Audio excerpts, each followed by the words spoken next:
So you were working out, you were playing music. What got you into technology and innovation? It's quite a long story. I was born and raised in France.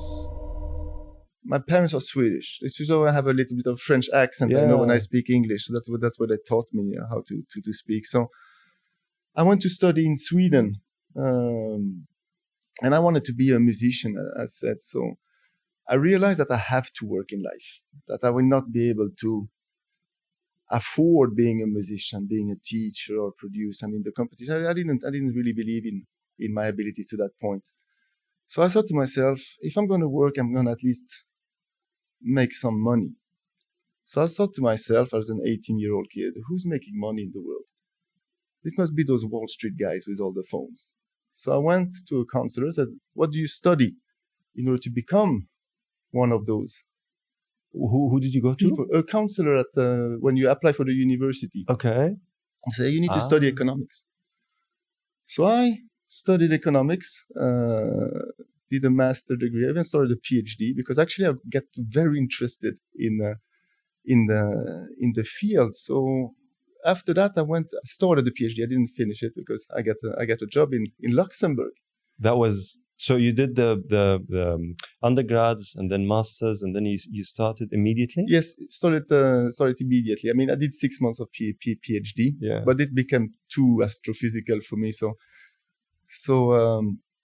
I started as a fund manager and financial analyst and trader at a financial institution in Luxembourg, and did that for about 3-4 years. Then moved back to Sweden, when still in the.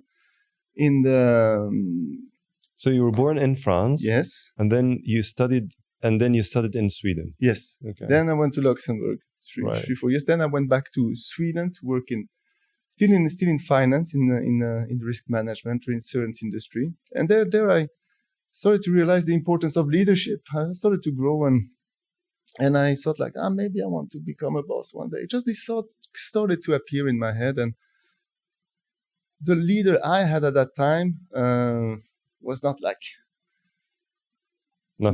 somebody I wanted to resemble. So that's a definition of a good leader. I mean, a good leader is somebody you want to resemble.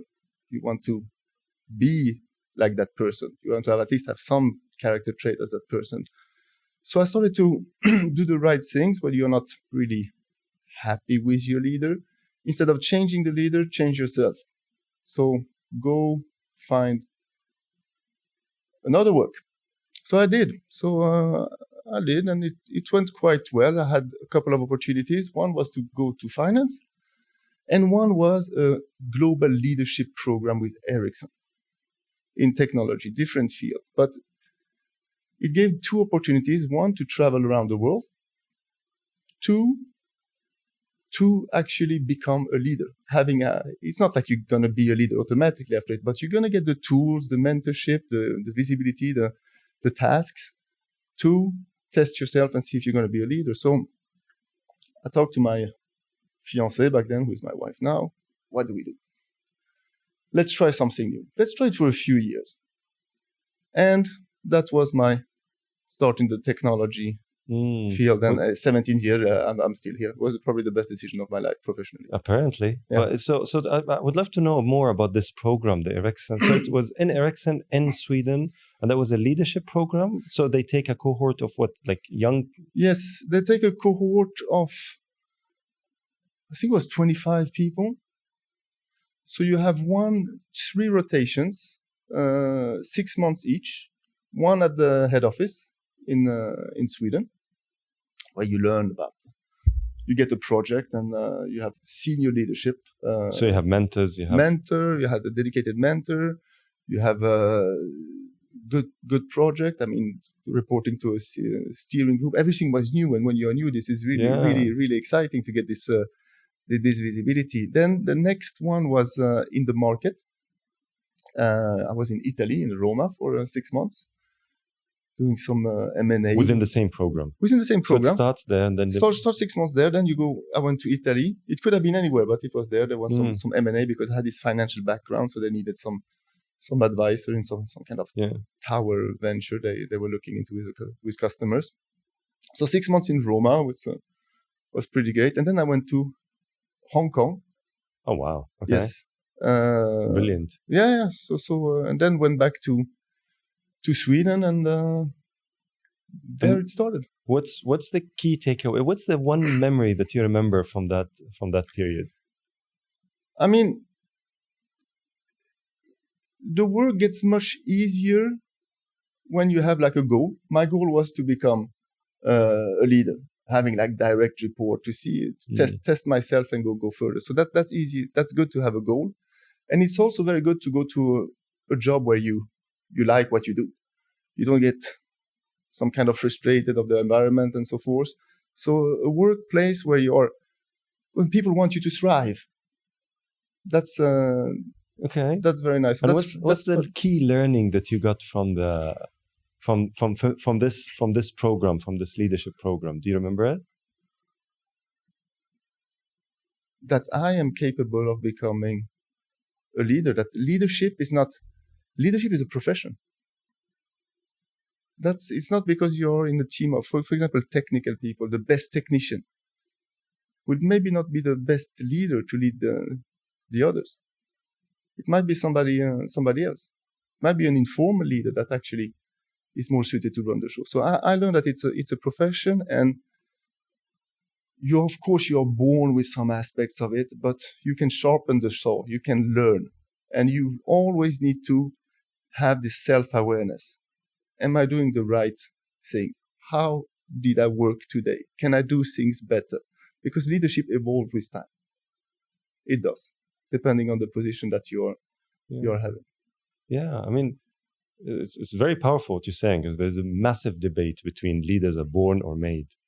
And what you're saying is leaders are made, and it's like a profession. It's like you can go to university, become a leader, and then go. But then you said you need to be self-aware. How do you know that you're self-aware? That's very hard. That's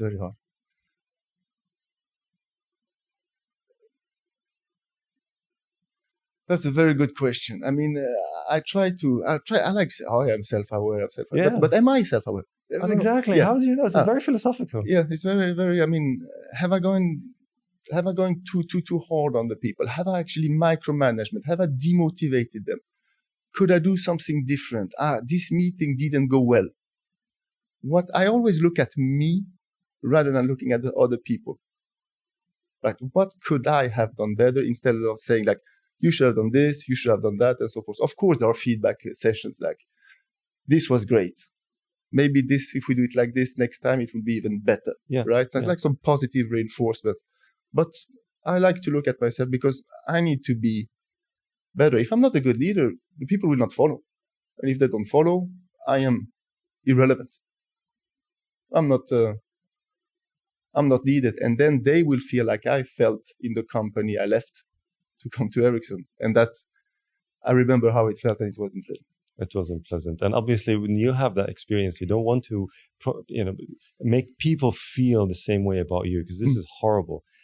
I think the dilemma that always comes into my mind when it comes to leadership is, how do you know? Like, that's the question. So you said feedback. You said you keep checking yourself and checking your performance and checking how people see you and how they behave around you. Two issues come to mind. And again, I'm really interested in your experiences, your mind, nothing theoretical, nothing ideal, just how you have been navigating this very turmoil, very difficult terrain of leadership. And obviously you're in Ericsson for 18 years. You're a leader there for a reason. I mean, let's call a spade a spade. There's a reason why you're where you are, whether you admit it or not. This is how it is. So the two issues that I see is cognitive bias.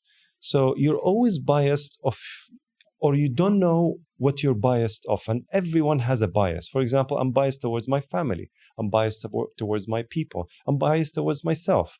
If you're in a crowd of 1,000 people and someone shouted, Nicolas, you'll immediately hear it. Even if it's noisy, but you will hear it because you're biased towards your own self. And that's natural. How do you come? So this is, I'll come to the next challenge, but how do you know that you're biased and then you call your own biases? Because you say that you see yourself, but then you see it in a lens that you see it with, which is the bias that you have. No, the bias, I've done this job for many years now, that same position. So what happens is that I have experience. I know how roughly things will play out when they happen. Like, for example, an outage in the network. I mean, no need to panic. We do this, and it will be fine.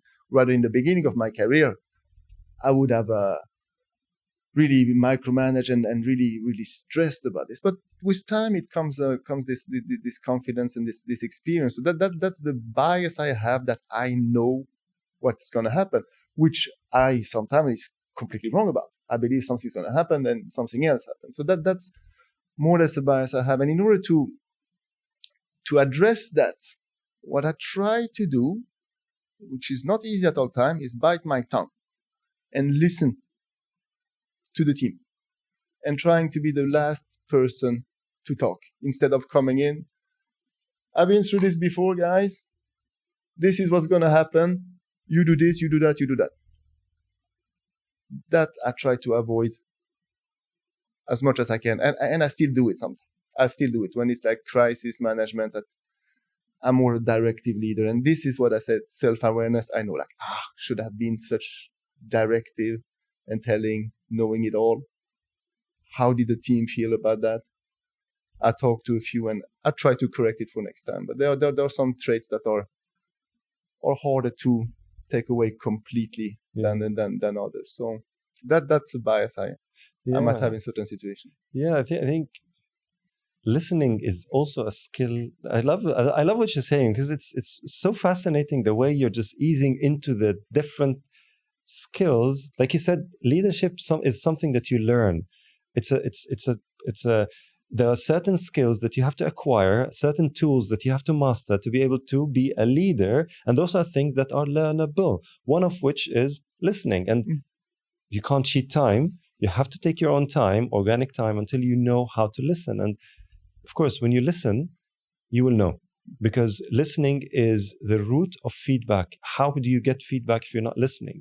Which takes me to the next challenge, next issue. As a leader, typically, people around you behave differently. And this is a human nature. When there's a president, when there's a ruler, when there's a CEO, when there's a manager, his subordinates will always be different. Naturally speaking, this is how human beings are. To the point that leader will never know reality from constructed reality. And that's a challenge usually leaders are not aware of, because what they see is their reality. And usually that reality is different than others. So every time your team comes to you, they try to tell you, I have a problem, and they try to boast and they try to show off and they try to get as much airtime with you as possible. But then how do you manage that? From your experience. So a couple of points on this very interesting question. First of all, everybody's different. That you need to acknowledge. The introverts, extroverts, analytical, high level, everybody needs to mix together to become a team. Because I don't want like 15 people that are exactly like me. That wouldn't help anybody. So you need to acknowledge that you need to have a diverse team. And as a leader, you need to, that's my second point, you need to care about everyone.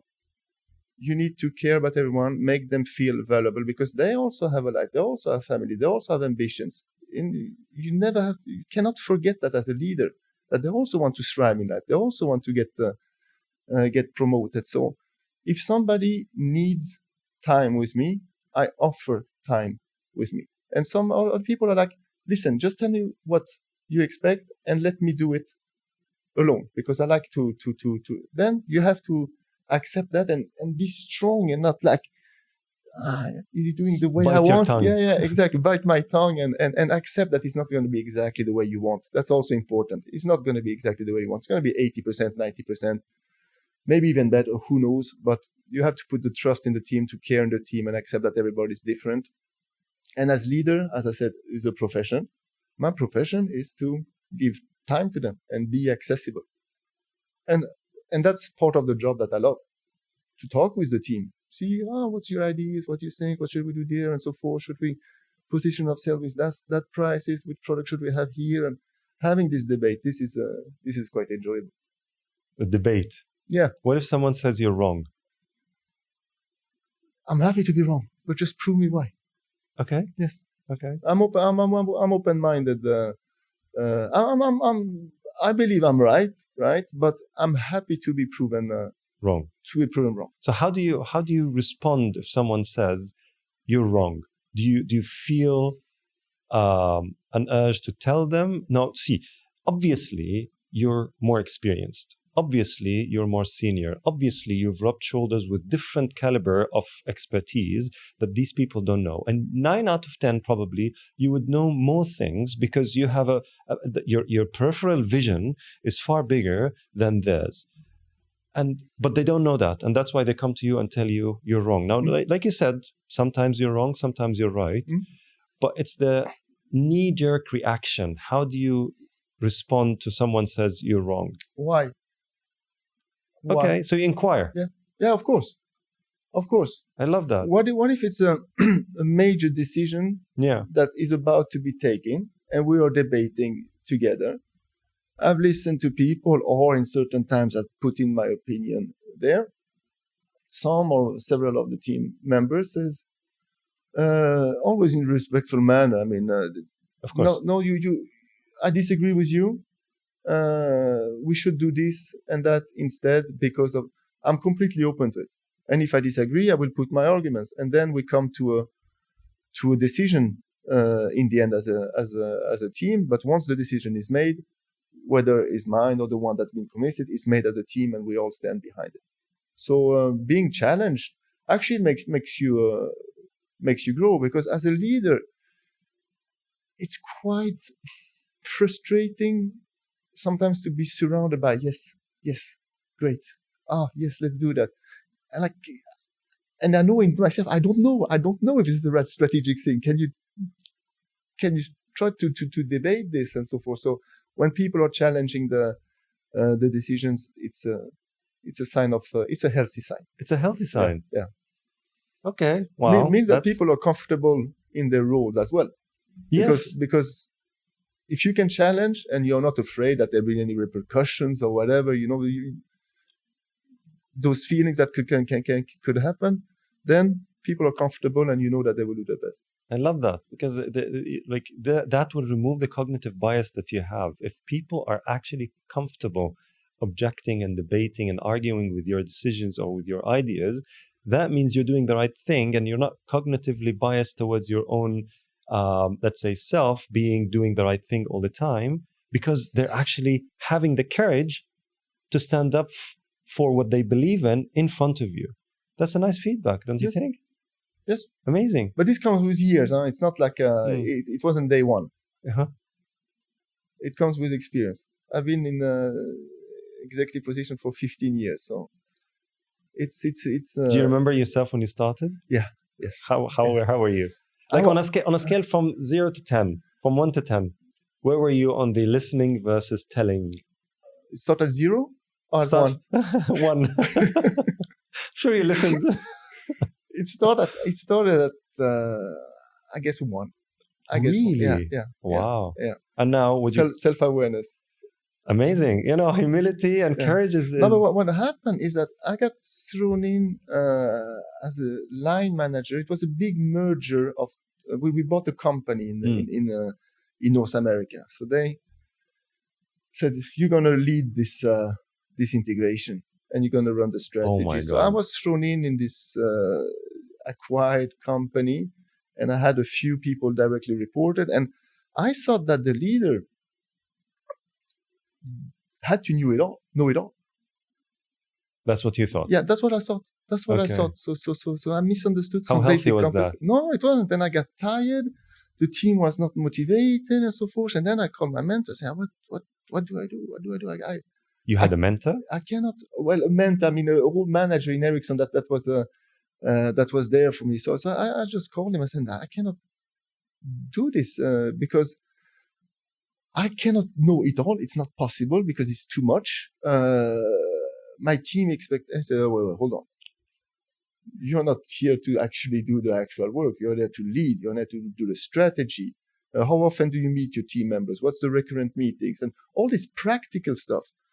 And then I laid it out. And since that day, that's what I do. So I misunderstood the role the first, let's say 3-6 months. And since that day, I went from a 1 to a 5. So now, would you put yourself on a scale from 1 to 10? Where are you? I cannot. I'm more eager to score myself on the low point than on the high. I'll send a survey to your direct reports, and I'll give you the findings later. But no, it sounds like you're a 10, because obviously when you're aware of these little things, and this is the first thing that comes into your mind with this podcast, it's surely something that you do day in, day out, instinctively. And obviously, when I say instinctively, as in it took time for it to be part of your being rather than of your doing, which is a breath of fresh air, I must say. No. So what I want to say is, so those two issues are addressed beautifully in the way you defined leaders. So how do you define leader? I said, for me, a leader is somebody I want to resemble. Some traits I'm admiring, whether it be a business leader, a spiritual leader, or a political, or artist. Like I want to be like that. I want to be like that. You know, something that you aspire to, that engages you, that motivates you to work on that those aspects. And how that's more like how I'd like to be perceived. But in order to do that, you need to, of course, do actions. I mean, you cannot sit still and hope that people want to be like you, right? So with the team, we are doing a lot of work on where we want to be in the next 3 years, like putting like a common vision, a strategy, right? What are we going to do? What are we not going to do? And the strategy has defined actions, so people know what's expected of them. In order to arrive there, this is what I need to do. Then, of course, there is some degrees of freedom on how you achieve. So direction is clear. Yeah, the direction is clear. And in order for the direction to be clear, my leadership philosophy is to not that I sit in my room and design the strategy and like, here it is, do it. No. We involved everybody. I mean, not only the leadership team, but also the direct report. So roughly 70, 80 people in 2 days workshops. Fascinating. So you actually do that? Yeah. So everybody is involved in the strategy definition. And when they know they are involved, they buy in easier. So they execute better because they feel part of it. And they are part of it. So that's what I like to do, having all inclusive of everybody input, because they're all working on the ground, most of them, and they see things like you said. I see only my prophecy; they see something else. So how do I see what they see? I ask them, "What do you see?" Asking question. I mean, it's an easy way to get information. We should be asking questions all the time. Fascinating. So did you learn this by hard way, or did you learn it actually from courses and leadership trainings and the Ericsson program that you've been to? No, I invented the system myself to involve the next level. It became like a bit of a best practice also. So that's my little contribution to that. You tried, and then, because what you're saying now is textbook leadership and strategy formulation for organizations. You mentioned the word buy-in, and that's it. If you have value alignment and buy-in from your team, actually, I think it's the laziest thing in a positive way, because then you will have all the time in the world. Everybody will be working, and you will just ask questions, and then people will answer. And then because it's like a lot of people, you said 80 or 90, obviously you will never in a million years be able to get the same productivity as 80 or 90. So imagine if you have 80 or 90 at full capacity instead of 50% capacity. And that can happen only if they buy into the strategy, if they have clear direction, if they understand why they want to do what they do. And the only way to do it is Ask them. What do you think? Yes. Okay. But then you need, as we said, to be ready to listen and to be ready to take the feedback, because some of the inputs are like straight shooting, right? This brutal truth, as we call them. Yes. How do you? So I'm assuming that you encourage conflict in a positive way, of course. When I say conflict, I mean people disagreements. You encourage disagreements? Yes. Positive friction, yes. Positive friction, but it has to lead. What I usually say, I mean, it's fine to criticize or to, but you have to come up with something better. Yes. Okay. Of course. If not, it's easy to criticize. Yeah. It's harder to create, right? Yeah. Exactly. So you have to be you can shoot something down, but you need to an idea down, but you need to come with something better. How do you do that? Because you know how the human mind is naturally drawn towards criticism. We know that. Like the first thing is, oh, I like it, but, and then the criticism starts. Yeah. And you said that, okay, you want to say but, you have to have the alternative afterwards. How do you instill this in a team as a leader? Now, the thing that you don't want to have usually is that we have like a great session, a great meeting, and we moved forward. I'm talking a lot with my head. Move forward, and then at the coffee machine you see like these negative thoughts of a few, because one negative person, I mean, cancel out like 3 positive. It goes quite quickly. So how do you control that? Yeah. How do I control that? I mean, the best is through communication, constant communication, so it gets ingrained. This is what we have decided. Pam, pam, pam. This is how we are progressing towards the goal of what we have decided as a joint team. Pam, pam, pam. Always remind people that you were involved, you were part of the decisions, so they feel like, if I'm criticizing this, I'm actually criticizing myself. So it's never possible to eliminate the bad apples. A negative person is not necessarily a bad apple. Sometimes you need get that perspective too, and that's what we mean. Everybody's different, right? Yeah. Everybody has something to contribute. It's not because you're a negative person by definition you're bad. You're bad. Maybe you made the best software coder in the world. I need you. And okay, you dislike my strategy, but okay, keep on doing your coding stuff. So that, but you just need to ensure that there is consistency, so that the negative voice doesn't take over. Like consistent message, communication, and why we are doing things. Remind people why, because we forget very quickly. Why were we deciding this like a year ago? This is because we decided. It's clearly defined. It's clearly documented. And also, we need a mechanism also. Sometimes you make strategic error. The world around you changes, right? So we need corrective mechanism in the strategy. Now the world has gone this, or the customers has done this, or the technology has done this, or the organization wants this. So therefore, we are changing this, and be very clear about it. So communication is an essential part of the leader. So I'm making many internal calls, not to my direct reports, but the layer under. You actually get engaged with the layer under as well. Yes, I have a monthly call. So I talk what's going on, and I encourage them to ask questions and so forth without their boss. Oh, wow. Yeah. Okay. So they feel more freely to speak, and there is no minutes, no nothing. So just a chat. We call it business chat. Monthly letter, all employee meetings. When I travel, always all employee meetings. Same message, all the time. And how's this working for you? I like it. I mean, the message I repeat that's fine. But what I like is the question that comes. So I can see what's the reality of you. Like you said very well, what's your perspective on life? Now I've said my level. What do you see? And you keep on inquiring from people like this. Keep on inquiring.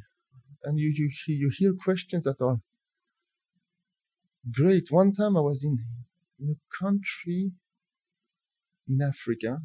I did a big speech, so forth. Any questions? And the person said, when are we going to receive our new chairs? I was like, what? Yes.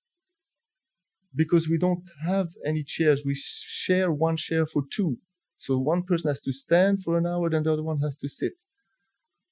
I was like, I was completely new in that organization. Well, what happened? So I inquired afterwards, what happened? Oh, the share shipment has been blocked in import because we haven't paid the import tax. Why haven't we paid the import tax? There was a glitch in the system. The invoice was, okay, let's look at it now. So we released the shares after 1 day. So these are the realities you see as a leader. I mean, it's not like glamour and fancy and strategic discussion.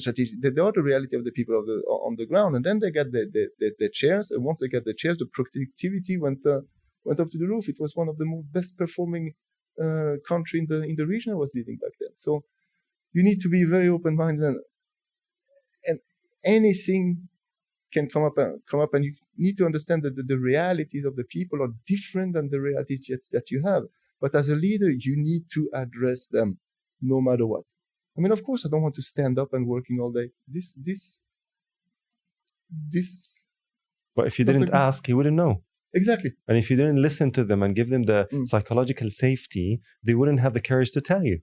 If you're this autocratic sort of dictator or control-oriented leader, probably they'll keep it to themselves and they'll have this fear of saying it out to you. But it's because of the way you're leading, the comfort that you're giving them, and then asking them and then listening to them, you were able to go to this obviously silly problem that could have been solved quickly.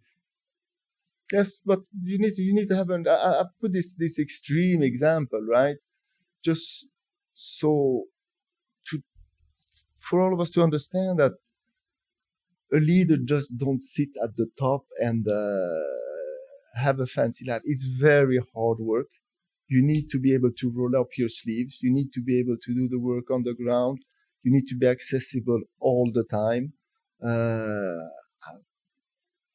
Cancel countless of vacations, been on vacation, but still working, attending meetings, traveling. I mean, the previous roles I had the most 120 nights hotel per year. So it's not glamorous either. Yeah. You really need to love it. You need to like it and care about the people and really have a drive for performance to achieve the goals that you have been setting. And there is some very rewarding part of being a leader when you promote someone. That makes me feel very good. It's very fulfilling, isn't it? Yeah, yes. That's very fulfilling. Especially if the person actually worked hard with merit and you've seen them grow and develop over the years, and then you give them that, you feel it's very fulfilling, isn't it? It is. That's probably the nicest reward part. as a leader. What about the exact extreme opposite? Is when you ask people to leave. That's it could be for non-performance, right? My philosophy, I mean, you give people a chance, you coach them, right? Everybody has some moments in life where there could be externalities that makes you less focused. That's life. It's completely understandable. Take your time, so forth. Some people cannot cope up with the skills that are changing all the time. So you coach them and so forth. But after a while, if it doesn't work out, you need to separate ways. So that's a tough one. But the toughest one is when it's that the business doesn't go as well as it should, and you need to cut costs, and you have to leave, ask a colleague, a friend to leave just because you cannot afford having him still there. And that's very hard, because it's not only that person that gets like it's a shock, right? You question yourself, or what have I done wrong, and so forth. But it's also the families, right? There's the children. There's lots of aspects to think about. So I'm always there to help them to get back on their feet wherever they are. And these corporate decisions that come, I'm assuming, from top management, top leaders, that they don't know these people, they don't know these families. They just say, you know what, cut this number, and usually it's a percentage from the bottom line that needs to be removed because of the top line, let's say market conditions or whatever. What influence do leaders, especially in this part of the world, in the GCC, have over this? I mean, if it's a company decision and it's the whole market, that, I mean, it is a reality. I mean, you need to make the whole company survive also. That's a fact. I mean, you need to have a profitable future to drive your destiny. So it's a fact that those decisions will come. Remember that when everything goes well, we're hiring a lot of people also, right? But sometimes those tough decisions needs to be made top down. I cannot speak for the top leaders in headquarters. I'm sure they don't feel good at all about this. I'm sure they all have been through this, and it's painful. So it needs to be done, and it's the hardest part of being a leader. It is the hardest part. Yeah.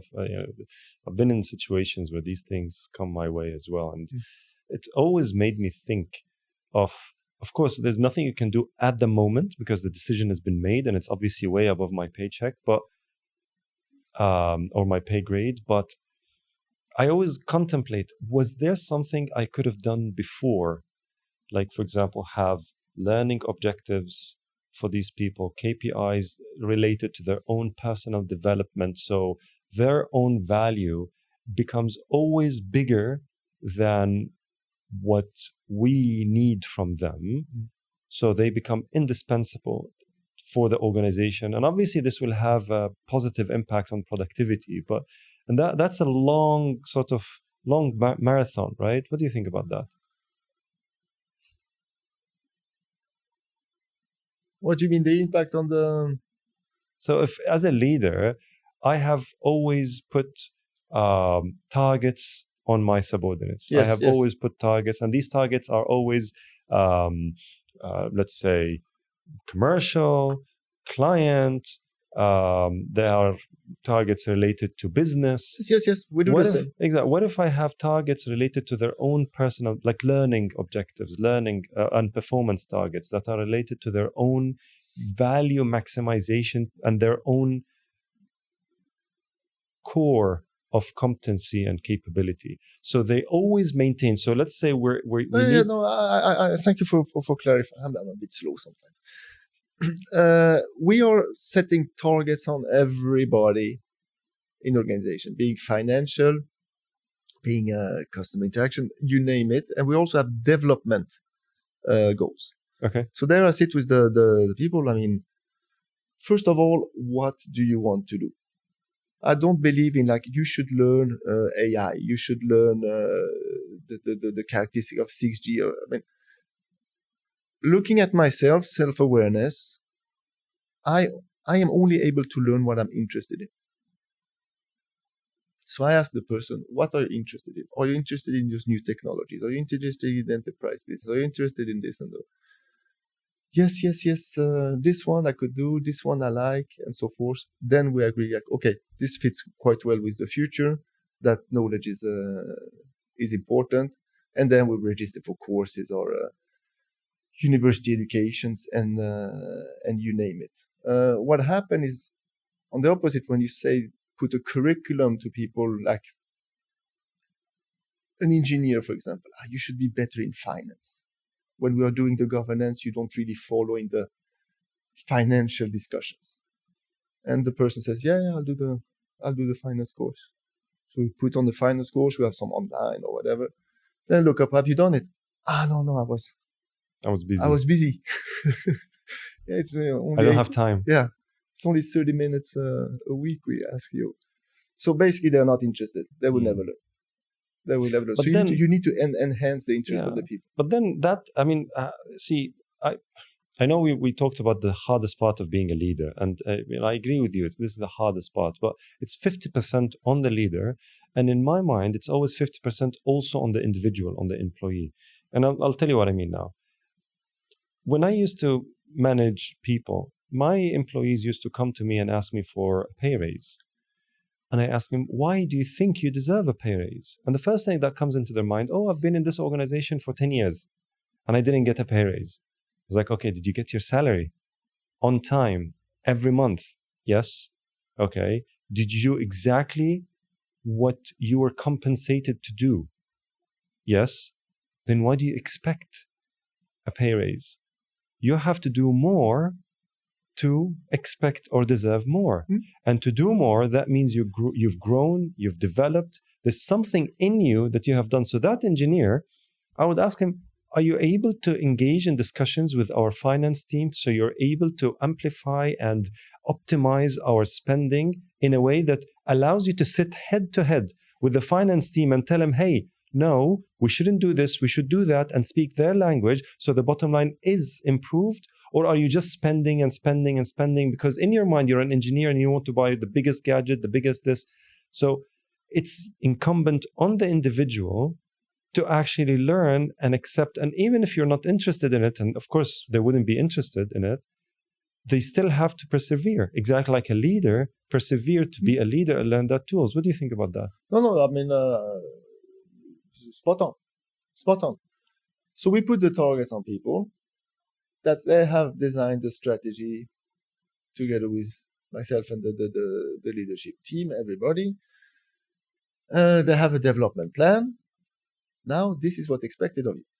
This is what I expect of you to reach those targets and to develop on what you have agreed upon.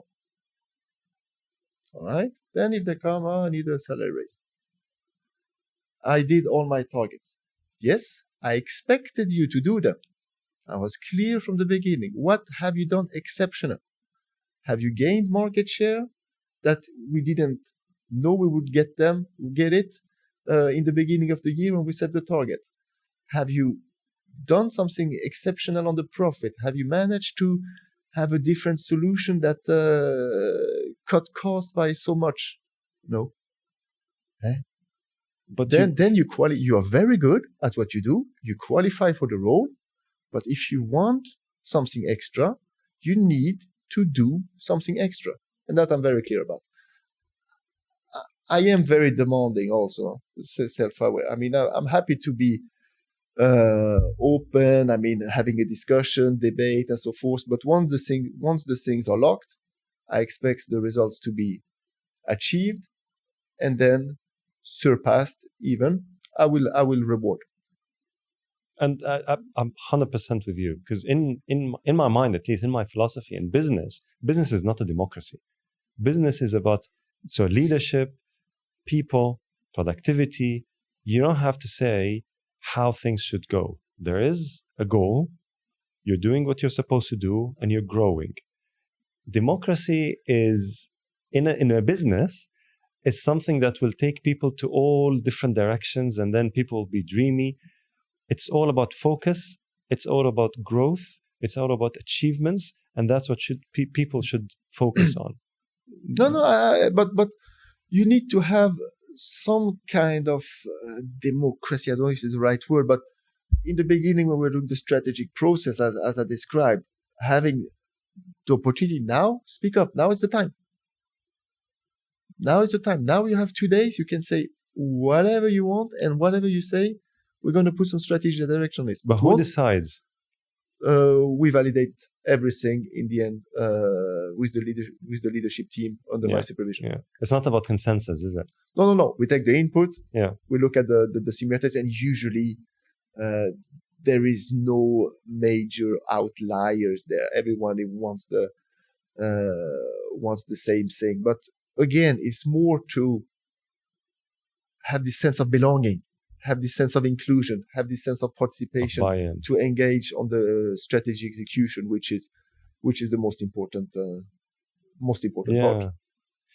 You mentioned, leaders are very hard, and I agree with you for a simple reason. I used to be a technologist.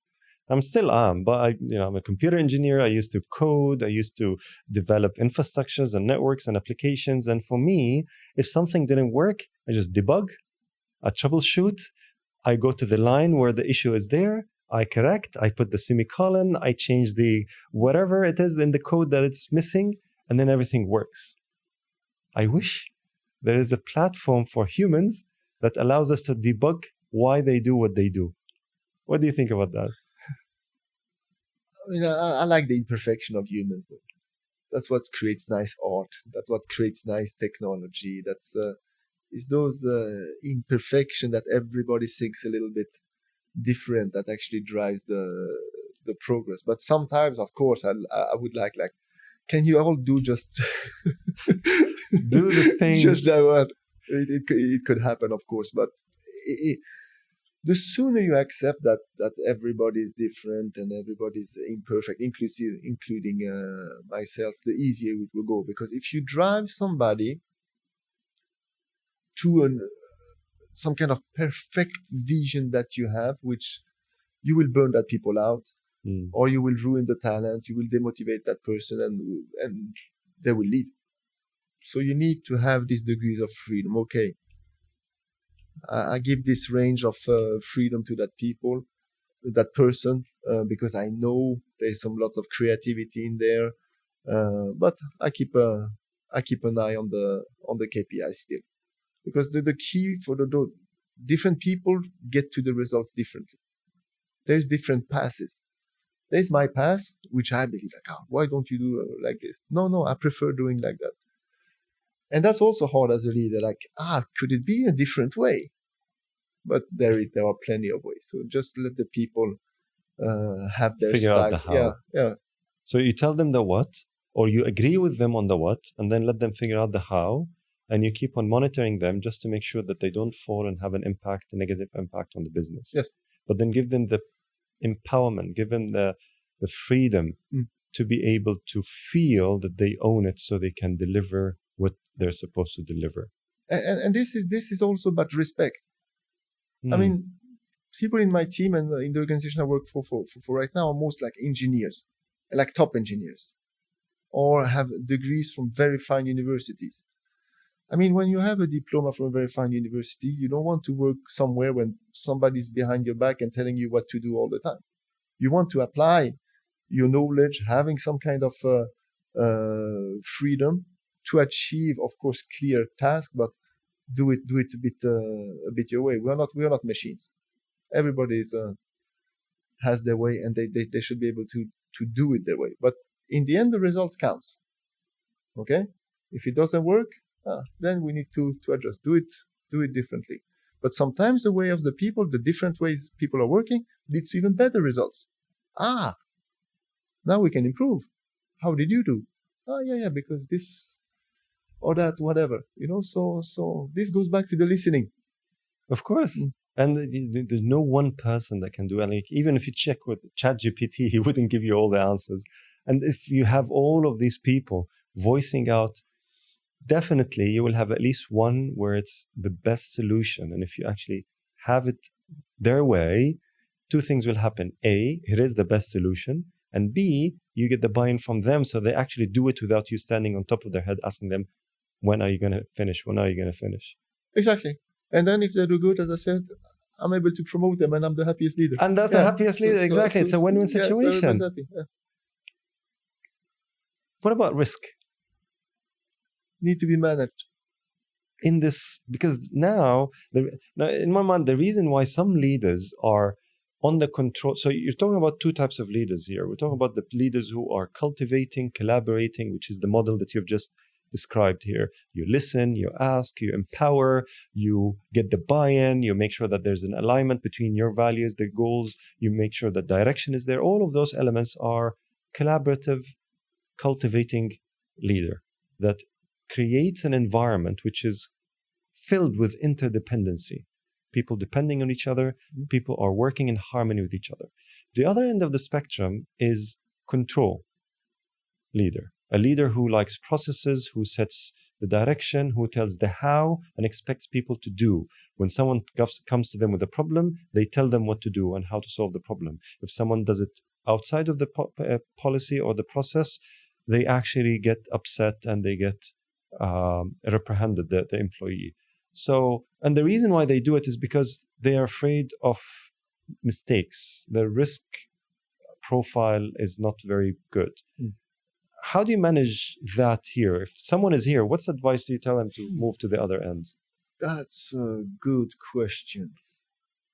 Because I believe I'm both. You cannot be only one. Because the risks are different in nature. All right? Let's say that we are preparing an offer to a customer. Of course, we have a sales process and so forth, right? We are at the other end. Collaborate, find the best solution, find the best pricing, come back with it. Let's debate how to do the deal strategy. Let's be open. Let's talk to other countries. How have they done it, so forth. Those risks, then we'll manage it during the bid, right? As we go. Then on the other end, you have like bigger risk, right? Like compliance risk. Governance and compliance. Compliance, financials, and then there it has to go by the book. Okay, that's really controlled. And external big risk. I mean, we have listed the biggest external risk that could happen to organizations, and those are governed meticulously. In case this happens, this is what we do. 1, 2, 3, 3, 3. This is who talks to who. This is how we communicate with the customer. So that is ready and very strictly governed. So you need, as a leader, to have this multiple hats depending on the nature of the risk, because there are some risks that are clearly manageable on day-to-day basis that you control a bit more, but the things that you cannot control and you don't really know the outcome, you really need to prepare them well for different scenarios should they happen. How do your employees feel, or generally speaking, people who are dealing with these risks? What if they think that they are happy to take responsibility for this risk? What do you do about that? Has it happened? Yes, we had some major crisis happen. No, I'm very proud of my team that everybody, when it happened, had taken their responsibilities, what was needed. Nobody shied away from anything because they were prepared. Not 100% when it happened suddenly. I mean, but okay, there is something. We have special governance in force. We discuss how do we do it. What help do we need from the head office, whatever, and so forth? How do we communicate with the customer? What do we do? How do we protect our people? You name it, right? So that is very, very, very rigorous, and everybody has their head very, very cool down and professional. There's no creativity in those meetings. I can guarantee you. Whenever these type of risks, when let's say a government contract or let's say a massive telecom contract that you're having, you don't want to play with risk there because that could affect business. I was talking more about country risk, right? Some security risk, some civil wars occurring when I was in Africa. It happened, and what happened when Ebola came and COVID and these type of is how do we actually manage this type of externalities? How do we go? But when it's a contract, that's the day-to-day.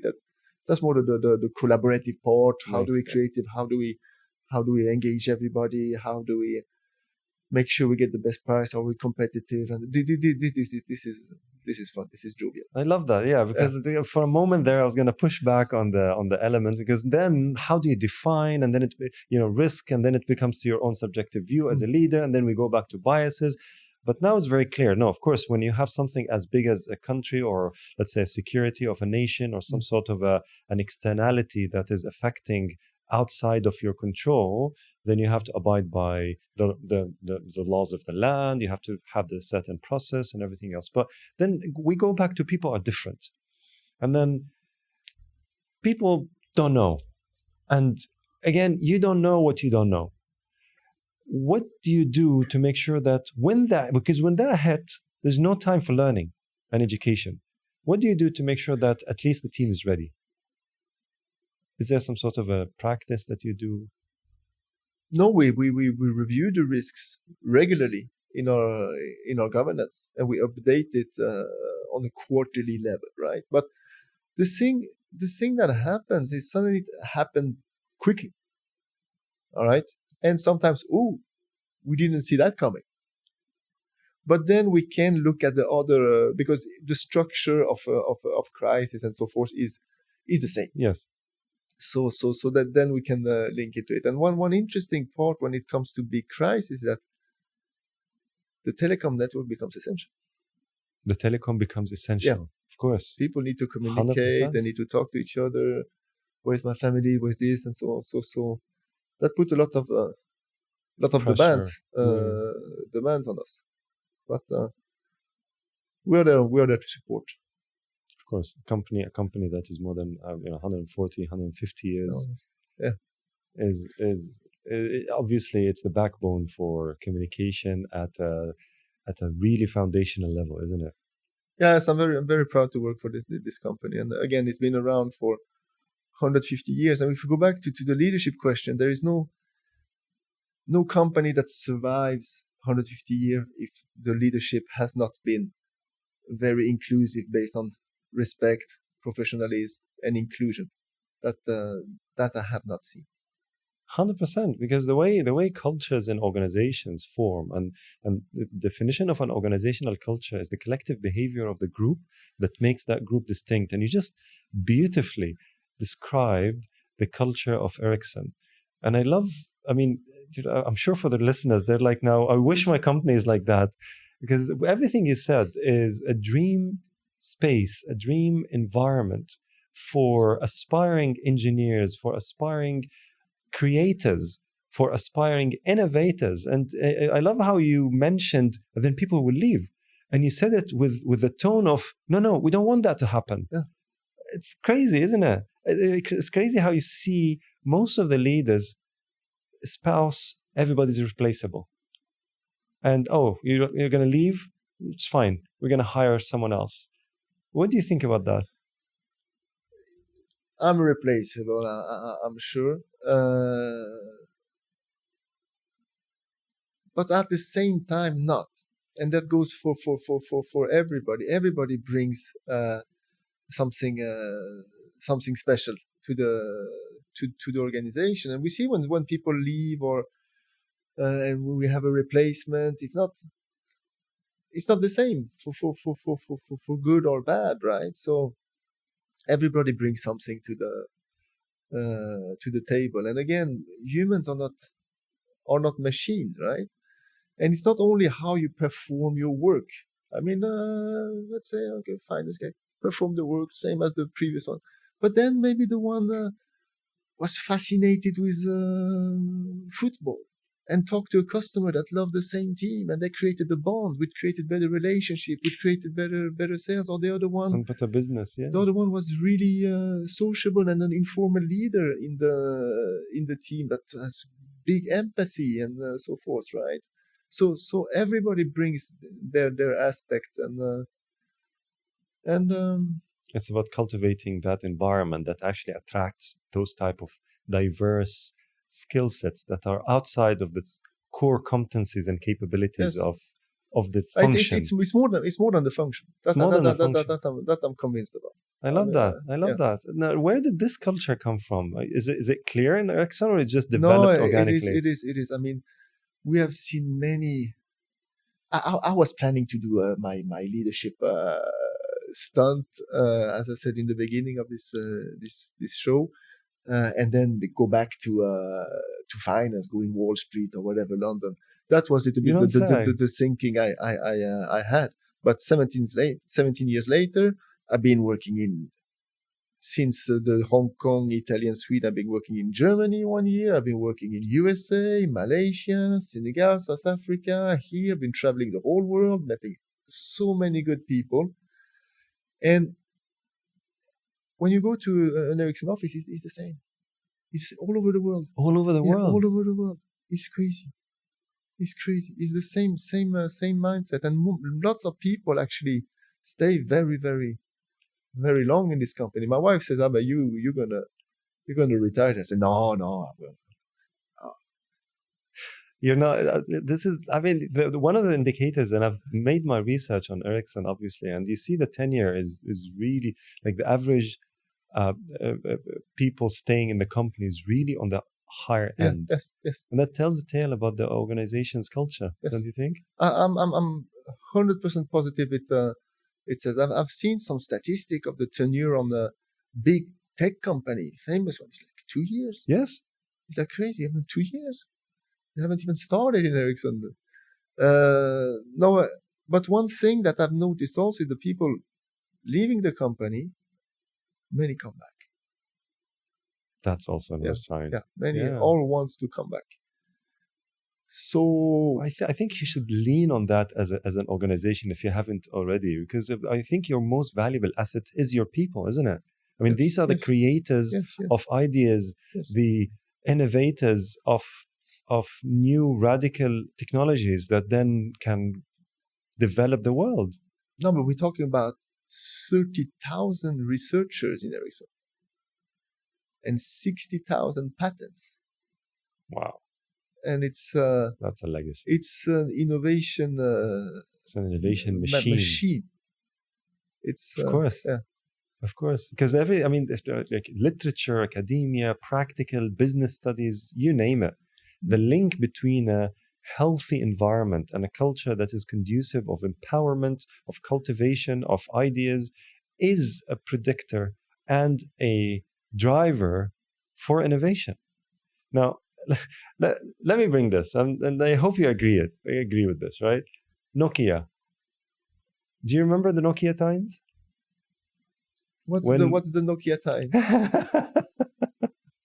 So there was like, when I was a kid, back in the 80s and 90s, it was always Ericsson and Nokia, Ericsson and Nokia. And there was this fight between Ericsson and Nokia. Obviously, Nokia, what is Nokia, right? It's done, it's gone. No, it's not. We're still competing against them in the networks. You do? Yes, okay. Yes. On the main sort of 5G and yes. Okay. We're still competing. But on the handset, we dropped the you dropped the... We sold the handset division. I mean, we did a merger with Sony. Then it was Sony Ericsson. And then the shift came with the Apple, and we couldn't keep up. But how's the competition with Nokia going? I don't like to talk about my competitor. The only thing I can say about competition, I'm happy to have competition. Because it makes you feel... because this makes us strive to be better at all time, which benefits everybody in the world, because everybody likes mobile connectivity. There's not anybody that don't like that service. Absolutely. I would say. And then people say, oh, I should reduce my screen time. Fine. But it's a nice product. It's the foundation for humanity as we know it today. Yes. And 5G has enabled crazy ideas and crazy connectivity. I mean, think about it. If it wasn't for 5G, we wouldn't be having the Zoom calls that we have in this proliferation. We wouldn't be having... I know 4G was working. I know that it works well, but it's not with the clarity, because if it's not clear, if it's not intuitive, if it's not fast, people will not use it. The layman, the regular person will not use it. It's just democratized and commoditized all of those applications on top of 5G, and it's all because of this. No, but you get so used to the latest technology, right? It's I mean, if you were going to take away 5G, for example, now, like, no, we don't. There will be like so much complaints now. Now we accept that it's there. It's part of our life. Yes, we cannot live without it. So, and the technology continues. We are working on 6G right now. That will be commercial in 2030, according to plan. So, 2030. Yeah, so the researchers now are working on the use cases already. I mean, of course, you need to be commercially viable to be invested. Telecoms so, and others, looking at Internet of Senses, holograms, and all these things that we today we can see like, what would that be? No, it will happen with the Apple. But then after we will not be able to live without it. Yes. That's how technology works. I think there's an inflection point. There's a threshold of performance that after that it's okay. It's like mobile phones. when Apple released its iPhone, there was, and then Samsung followed, and then that was the real threshold, or let's say inflection point to the real use cases of mobile phones as our daily drivers. Before that, it was communication, it was good, it was our ability to connect and call people and send SMSs and basic internet connectivity. But then what Apple did is it allowed us to do far, far more than that. And that was the first inflection point. But then between that point in time, in I think 2007 or 2006, and now, there's a massive increase in performance that everybody cared about, but then now people don't care because it exceeds the performance that we would need. It becomes something that we want instead of we would need, because okay, I can call, I can have internet as fast as possible. And to your point about 5G, whenever I travel, especially in Europe, which has horrible 5G coverage in multiple areas, I check the hotel that has 5G coverage around it, and I go to the areas that has 5G in the vicinity, because the last thing I want is to wait a couple of more seconds for my pay. I mean, this is how spoiled we became, right? I am with you. But it's now 6G. I think it goes beyond the consumer into something that is far more foundational, don't you think? I mean, 5G goes beyond the consumer. Actually, the big consumer technology was 4G, where all the video streaming, the Facebooks, the WhatsApp, the YouTubes, you name it, were able to seamlessly work. 5G come with enhanced mobile broadband, faster speeds, fixed wireless access, as we call it. Like, you don't need to have fiber to your house. You can actually have a customer premise equipment, a router, and then you have 5G in your house instead of Wi-Fi. And we are doing the same for enterprises, having 5G in the production lines, private networks for the companies, so they don't rely on 5G. And with 5G, with a much more robust technology that you can program to the needs that you have, what throughput you need at what time, to what functions, and so forth, right? So that's 5G, and the enterprise port is picking up right now. Then you have 6G. Now I'm talking a little bit more from myself here. You have 5.5G and then 6G coming. And this will be more augmented reality based. I know there's been tons of debates on this Apple Vision Pro. Yeah. That sold out in 15 minutes. But I think that's where we are going with these augmented realities with the glasses, and it's really, really complex technology. Yeah. Which really needs latency, which jitter, and all of those whole information. I mean, really go fast to the network. So when you drive and you see the roads, I mean, you cannot afford a split mistake. Second delay. Yeah, and that will be so much information, right? Yes. So you need bigger, more powerful systems such as 6G in order to cope with all the information, so that you can still not have to wait 2 seconds for your.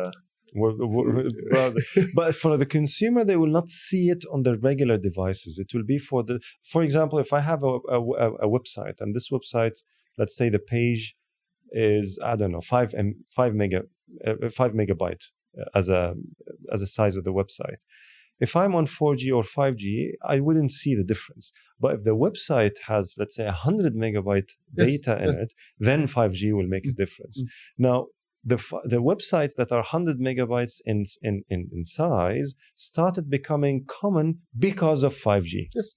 And now when 6G happens, that's what you mean by use cases. You adapt to the technology. Then the creativity becomes exactly even more open because the restrictions are removed, right? The pipe is bigger. The pipe is bigger. Yeah. So leave it to people's imagination, what they can do with 6G, and 100% people will find use case for 6G that then it becomes something part of our life. And that's a very good point, because we are doing the technology, right? The infrastructure. We didn't invent Facebook. We didn't invent WhatsApp, YouTube, and yes. all this Spotify and all these companies.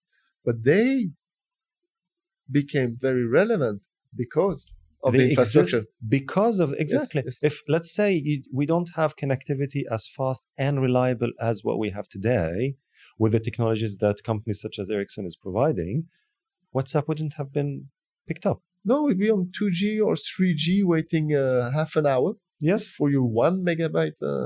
exactly. And then people will be upset. It's like, remember back in the days, SMS? Yes. And then they had the MMS and MMS. Remember yes, MMS? Yes. Do you use that? Of course not. I feel sorry for telecom operators because the amount of charging that they have on each MMS, and then the slowness of the MMS and the restrictions of MMS, of course it will restrict people like me as a consumer to actually use it. I didn't even care about that package that my service provider sent me to configure my new phone that has an MMS whatever. Yeah. I was like, I don't need it. And that's because it was too restricted. But then when the internet opened and the bandwidth was much higher, then use cases like WhatsApp, like Facebook, like Instagram, like FaceTime, and it's amazing. And it's all people forget. And the best thing about technology is, it works well when people don't know about it. Yeah, like it's given. It's like electricity. I mean, you just assume it works. Yeah. If it's connected, then you pay attention to it. And that's fascinating. So we mentioned the Ericsson and the amount of innovation and the patents that you're producing, and you keep on producing, and you will produce. And we linked it to the environment and how the environment, and it's like, boy, I wish I was part of Ericsson when I was young, because this is the environment that I think any aspiring bright engineer would love to be part of, especially engineers, right? Because unlike what everybody thinks, engineers are creatives because they are creative in problem solving, right? They try as much as possible to see what solutions can come in, but that needs a soil, that needs an environment. So let me kind of take a detour. What do you think of the innovation landscape in the GCC? You being looking at the GCC now from a innovation production, from patent creation, from everything that is related to getting an idea, surfacing it, creating something out of it, inventing something, so an invention, and then an innovation, which then commercializes and changes people's lives. What do you think of the landscape here in the GCC? So I've been in the GCC 1.5 years. I've been living in 11 countries, including UAE. So I've seen lots of countries to compare with. When I came here, I was amazed. Visa process, everything digitalized. When I went to take my license, I actually got a physical license. 10 minutes later, everything digitalized, all payments, the RTA app, all registration, insurance, everything was so smooth and technological and nice, and everything works. So that I was so happy to see a country that embraces technology that much, because we've been talking about it in many countries all over the place. You mentioned Europe and 5G. I mean, here it's so advanced. Yes, it's so advanced. We're still doing slides presentation there to show the benefits of technology on the for the nation, for the economy, the nation. But it's not only that. It's that when you go there, I mean, for example, if I renew my license in Sweden, now they would be angry at me. You don't go out there with a smile and impressed. It's been lots of papers to fill. Typical government, control. Yes. Yeah. But here I went out. I was like, wow, like a kid, completely impressed. And I don't cease to be impressed, because when I meet the customers here, they always talk, what's next? What's next? Yeah. What's next? When they visit us in Sweden, we have like the best experts talking about the future and so forth that's coming next. And they are really really keen on being at the top of technology not because it's like the fancy thing. No, because they actually use it to the right purpose here in this country. So for me, it's like fantastic to have those discussions on always talk about the latest technology, because my job is like it's nice. And one funny anecdote too, or interesting, is like the humility that the people here have that I interact with. Some customers ask, can we have some discussion with other customers around the world, because Ericsson, you cover all the customers, so we can see what we can do more with our technology. And I look at them and say, but people are looking at you. People are looking at you because you have the fastest networks in the world. You're implementing the latest that's possible right now. You're open-minded for what's coming next. So it's quite rewarding, but it creates a lot of work, because you really need to entertain the constant change the constant change and request. And when we talk about creating innovation out of it, now the country has done what it should. I mean, it's laid down here. Everything that the infrastructure is there just to use. Then it's about the creativity of the people, the entrepreneurship of the people to use it, do the work, create wonderful companies, from incubations to unicorns. I mean, here, to start a company, I think it's the perfect place. My wife has a small company, not in technology, but I think it took her 2 days to set it. And we're like, there's so much encouragement to do things, but then you need to do the work.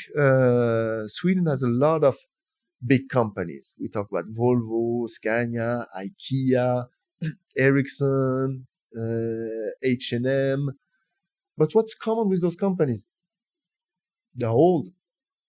All right? So we need the new companies. So the same thing, like how do we encourage people to start companies? Okay, we lay down nice infrastructure. We encourage you to fail. We encourage you to have good ideas. And then what comes up? Spotify.